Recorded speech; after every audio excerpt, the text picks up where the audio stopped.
నమస్తే. నా పేరు Madhusudana Rao. Organic agriculture channel YouTube channel వీక్షిస్తున్న రైతు దేవుళ్ళందరికీ నా నమస్సుమాంజలి.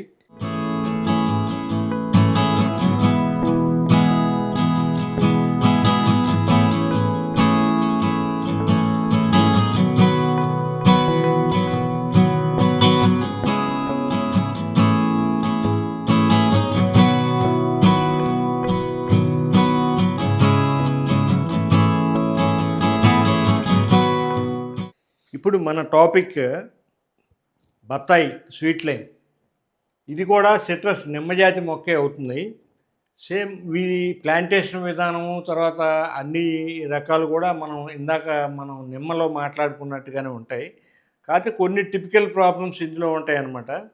దాని గురించి మనం మొదటగా మాట్లాడుకోవాలంటే మెయిన్ డిమాండ్.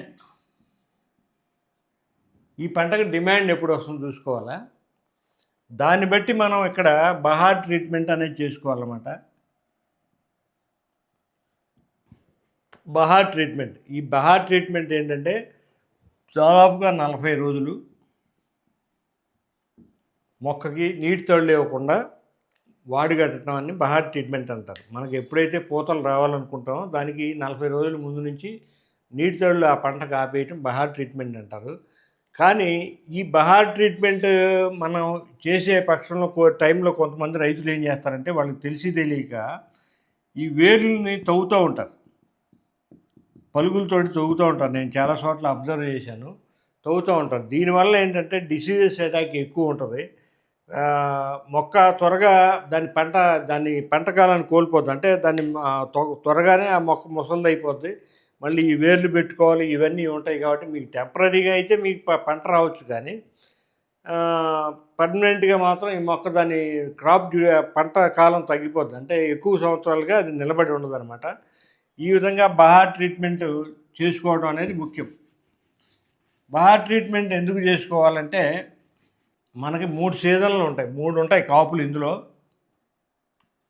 ఆరుద్ర, చిత్త, సీజన్ కాపు అని ఉంటాయి అనమాట. ఇది ఆరుద్ర కార్తెలో వస్తుంది, ఇది చిత్త కార్తెలో వస్తుంది, సీజన్ కార్తెలో వస్తుంది. ఈ ఆరుద్ర కార్తెలో వచ్చేవి చాలా లిమిటెడ్, తక్కువగా ఉంటాయి. చిత్త కార్తెలో వచ్చేవి దీనికంటే ఎక్కువగా ఉంటాయి. సీజన్ కాపులో వచ్చేవి బాగా ఎక్కువగా ఉంటాయి. అయితే రైతులు ఏం చేయాలంటే, ఏం గమనించాలంటే, ఈ సీజన్ క్రాప్ వచ్చేదాన్ని త్వరగా తెంపేసుకోవాలి. మీకున్న ఏ రేటుకైనా సరే దాన్ని తెగ నమ్ముకుంటే ఇది ఎక్కువ వచ్చే అవకాశం ఉంటుంది. వీటికి మార్కెట్లో మంచి డిమాండ్ ఉంటుంది అన్నమాట.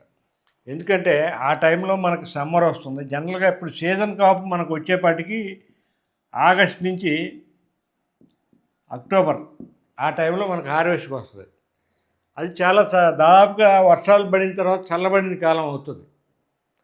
ఆ చల్లబడిన కాలంలో పెద్దగా డిమాండ్ ఉండదు. అదే ఈ చిత్తకాపు ఎప్పుడు వస్తుందంటే మనకి ఏప్రిల్ మేలో హార్వెస్టింగ్కి వస్తుంది. ఆ టైంలో జనరల్గా మనుషుల శరీరాన్ని చల్లబరుచుకోవడానికి, తర్వాత పేషెంట్లు వాడడానికి, రకరకాలుగా వడదెబ్బ తగిలిన వాళ్ళు వాడడానికి, వీటన్నిటికీ వాడతారు. కాబట్టి ఈ టైంలో డిమాండ్ ఎక్కువగా ఉంటుంది. మీరు ఆ విధంగా ఆ టైంలో మీకు పంట రావాలంటే ఈ సీజన్ కాప్ అనేది చాలా త్వరగా మీరు హార్వెస్ట్ చేసుకొని దానికి మీరు మలుచుకోవాలన్నమాట. మీ ఫామ్ ప్రాక్టీసెస్ కూడా దానికి అనుగుణంగా చేసుకోవాలి. అలాగే కొన్ని టిపికల్ ఇందులో వచ్చే డిసీజెస్ ఏంటంటే, ఈ నిమ్మలో వచ్చేదిలాగా గజ్జి తెగులు పెద్ద ఉద్ధృతిగా రాదు, పెద్దగా పట్టించుకోవాలని పని లేదు. కానీ గ్యానోడెర్మా యాజ్ ఇట్ ఈజ్గా వస్తుంది. ఈ గ్యానోడెర్మా వచ్చే ముందు బత్తాయి చెట్టన్ని కాయలే ఉంటాయి, ఆకులు ఎన్ని ఉంటాయి, కాయలు అన్నీ ఉంటాయి అనమాట. విపరీతం కాపు వచ్చి వెంటనే డామన్ చచ్చిపోతుంది. దీనికి మేనేజ్మెంట్ ప్రాక్టీసెస్ ఒకటి చూసుకోవాలి. ఎవ్రీ ఇయర్ మనం ట్రైకోడెర్మా వాడుకుంటూ ఉండాలి కంపల్సరీ.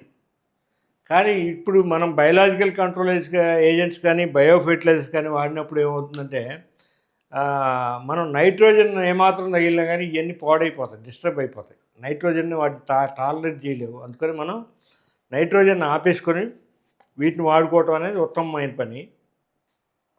ఇలాగా డిసీజ్ మేనేజ్మెంట్ ఉంటుంది. పెస్ట్ మేనేజ్మెంట్ యాజ్ ఇట్ ఈస్‌గానే మనకి లీఫ్ మైనర్ ఎక్కువగా ఉంటుంది. ఆ లీఫ్ మైనర్‌కి మనం ఇందాక అనుకున్నట్టు మెట్రైజమ్, బవేరియా కలిపి మనం వాడుకుంటే సరిపోతుంది.